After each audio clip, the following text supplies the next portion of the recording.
वसद और शांति की शादी भास्कर और दिवाकर से हुई। पढ़ी लिखी दोनों बहुओं ने घर को अच्छे से संभाल लिया था, लेकिन घर के अर्थक हालात ठीक न होने के कारण एक दिन शांति, मैं क्या सोचती हूँ, हम भी क्यों ना कोई नौकरी कर लें जिससे घर के हालात में कुछ सुधार हो। हाँ वसुधा, बोल तो तुम ठीक रही हो। पढ़े लिखे हैं हम लोग, घर का इतना सारा खर्चा, फिर नंदों की पढ़ाई लिखाई, बाबूजी तो रहे नहीं, सारा भार भाइयों पर ही है। घर का काम तो होता ही रहता है, हम भी नौकरी करके घर का सहारा बन सकते हैं। दोनों बहुओं की बात सुन रही थी।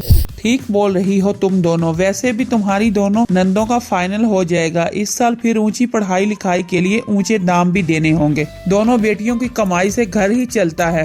बहू सास का आशीर्वाद लेकर निकल जाती है काम की तलाश पर, और जल्द ही दोनों को काम भी मिल जाता है। फिर अगले रोज से बहू देखो, दोनों आपस में ना वक्त बांध लो काम का, क्योंकि बाहर के काम के साथ घर का काम भी इग्नोर तो नहीं कर सकते। ऊपर से दोनों नंदों ने कॉलेज जाना, खाना पीना सब कैसे होगा। माँ जी देखिए, थोड़ा बहुत काम तो अब दोनों दीदियों को भी करना चाहिए ना। बड़ी हैं, रोटी तो बना ही सकती हैं, और आप माँ जी इन लोगों को काम की आदत डालिए। तो मानो वसुधा की बात सुनकर गुस्सा ही आ जाता है। कैसी बात कर रही हो बहू, ये क्या बात होती है। नहीं ऐसे कैसे, अरे पढ़ाई लिखाई करने वाली लड़कियां हैं, घर में चूल्हा चौका में थोड़ी ना झोंकना है। घर तो घर की बहुओं को ही करना होगा। दो बहुएं मैंने सजाने के लिए नहीं लाई। वसुधा को सास की बात पर गुस्सा आता है, वो अपने कमरे में चली जाती है। तभी शांति आती है। वसुधा शांति को सारी बात बताती है। बेटियां भी कोई छोटी बच्ची नहीं, 22 साल की जवान लड़कियां हैं। इतने साल में तो लोगों की शादी भी हो जाती है, लेकिन ये है कि अरे कल को शादी भी तो करनी है दोनों की। चलो अब काम कर लेते हैं, वरना बाद में भी हम दोनों को ही करना। इसी तरह दिन चल रहे थे। एक दिन माँ, वो वसुधा ऑफिस गई है, घर में शांति भी नहीं है, चाय बना दो ना जरा। अरे अब मुझसे कहाँ किचन का काम होता है। अरे मिन्नी क्या टीवी देख रही है, आज कॉलेज नहीं गई? नहीं भैया, आज छुट्टी है ना, तो आज सिर्फ मजे करने हैं, फुल डे मस्ती। अच्छा, जा चाय लिया, मेरा ना सर फटा जा रहा है। तभी वसुधा ऑफिस से थक कर आती है। मनी, मैं भी लूंगी चाय, आज तो बस ही नहीं मिली, खड़े खड़े पैर सूज गए हैं। अरे नहीं मनी, नहीं बना पाएगी चाय। वो क्या है ना, सारे हफ्ते तो इसका कॉलेज होता है, बेचारी को आज छुट्टी मिली है। वसुधा बहू, अब तू आ गई है ना, तू ही बना ले चाय। हाँ भाभी, और मेरे लिए ना थोड़े पापड़ भी तल लेना। वसुधा को गुस्सा तो बहुत आता है। वो पति की ओर देखती है और किचन की ओर जा ही रही थी कि बहू वो तेरी सैलरी आ गई, तू दे देना। वो क्या है ना, इसकी फीस कल जमा करनी है। थोड़ी ना लगता है कि लेट हो जाए, और लेट फीस भी तो लगती है ना ऊपर से। अभी क्या बनाया है खाने में? वैसे माँ, कल हम लोगों का कॉलेज प्लेसमेंट है, सब ठीक रहा तो अच्छी नौकरी लग जाएगी हम दोनों को। चलो अच्छा, वैसे माँ हम लोगों के बस की बात थी। इन दोनों की पढ़ाई, वो तो भला हो शांति और वसुधा का, इन दोनों ने हमारी दोनों बहनों की पढ़ाई का जिम्मा उठाया। हाँ ठीक है, तुम्हारी बहनें क्या, इन लोगों को भी तो बहनें हैं। हाँ ठीक है, तुम्हारी बहनें क्या, इन लोगों को भी तो बहनें हैं ना। खुद की इन लोगों की सकी बहनें होती तो ना कर। तभी शांति भी आ जाती है। भाभी, वो कल फीस जानी है 15,000। हाँ मेरी सैलरी आ गई, लेकिन इस बार ना 13,000 ही आई है। अरे शांति, तुम अपने खर्चे के लिए भी तो कुछ रखोगी ना। अरे काहे का खर्चा, पास में ऑफिस, घर से खाना लेकर जाती है, और खर्चा क्या होगा इसका। 13 में तो अभी और हम लोगों को ही डालना होगा ना, नाम से हो रहा है। भाभी पढ़ा रही है। खैर जैसे तैसे नंदे लेती हैं और नौकरी करने लगती हैं। फिर एक रोज देखो माँ, ये जीन्स कैसी है, और इस कंपनी की तो बहुत महंगी जीन्स आती है। मैं वो माँ, और नहीं तो क्या 3,000 की है। वो क्या है ना, कल पार्टी है मेरी फ्रेंड के घर में, तो वहीं जाना है भाई। शांति नंदू की बात सुन रही थी। वो सीधा अपने पति के पास जाती है। विवेक, तुम्हारी बहनों की कमाई कैसे उड़ रही है, देखा 3,000 की जीन्स पहनी जा रही हैं।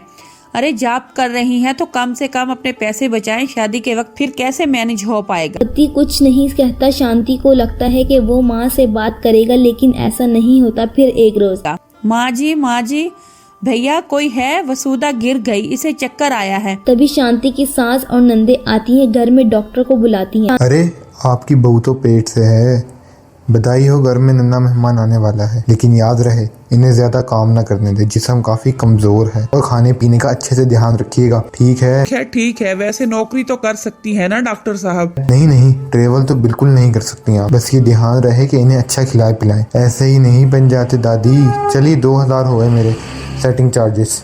शांति बहू, डॉक्टर साहब को पैसे दे।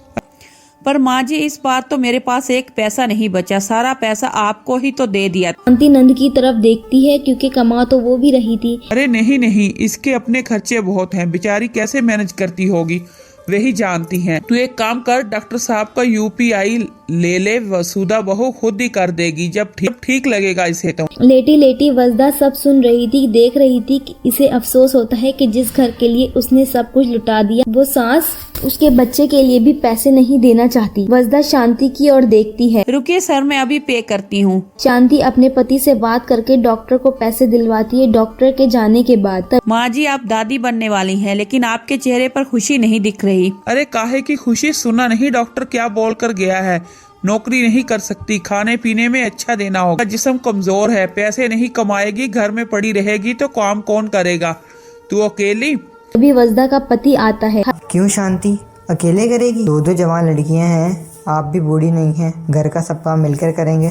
वसुधा और शांति दूसरे घर की लड़कियां होकर भी घर को समझकर नौकरी कर सकती हैं, तब घर की होकर भी क्यों घर का काम नहीं कर सकती? अरे जो माँ अपने बेटे के मुंह से एक शब्द नहीं सुनती, उसके लिए तो ये बहुत बड़ी बात थी। हाँ हाँ, मेरी बेटियां ही खिल रही हैं ना, यहाँ सबको कितनी मेहनत करती है, सारा दिन कमाई के लिए बाहर रहती हैं, फिर क्या घर का काम भी करें मेरी नाजुक सी बच्चियां। शांति कुछ नहीं कहती, वो अंदर चली जाती है। फिर अगले रोज शांति बहू कहाँ मर गई, सुबह से एक कप चाय नहीं मिली। दोनों के हाथ में खाने के डिब्बे थे। क्या बात है, शांति ने खाना भी नहीं बनाया? हाँ शांति तो वसुधा का खाना बनाकर इसका ख्याल रख रही है, खाना हम लोगों ने खुद बनाया है। तभी बहनें आ जाती हैं। तभी भैया हमारा टिफिन कहाँ है?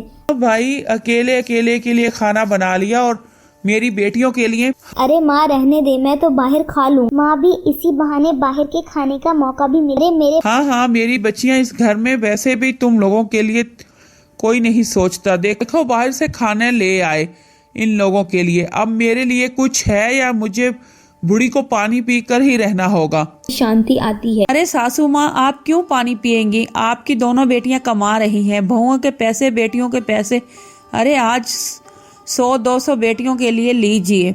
हाँ हाँ बहू दे रही है तो बेटियां क्यों नहीं देंगी, लाओ बेटी कुछ पैसे दे दे, मैं भी खाना बाहर से ही मंगा लेती हूँ। मेरे पास तो खुले नहीं है, छोटी तू दे दे। अरे पास भी पैसे नहीं है, वो क्या है, मैं तो इतना कमाती भी नहीं जितना तू कमाती है। अरे पर तू कमाती तो है ना, दे ना माँ को पैसे। और लेकिन तू बड़ी है तो दे दे पैसे। दोनों बेटियों को पैसे के लिए लड़ता देखकर माँ की आंख में आंसू आ जाते हैं। बस माँ जी आपको यही दिखाना चाहती थी कि भले ही बहू मुझे माफ कर दो, जिन बेटियों के लिए मैं तुम दोनों का अपमान करती थी वो ऐसे निकलेगी मैंने सोचा ही नहीं था।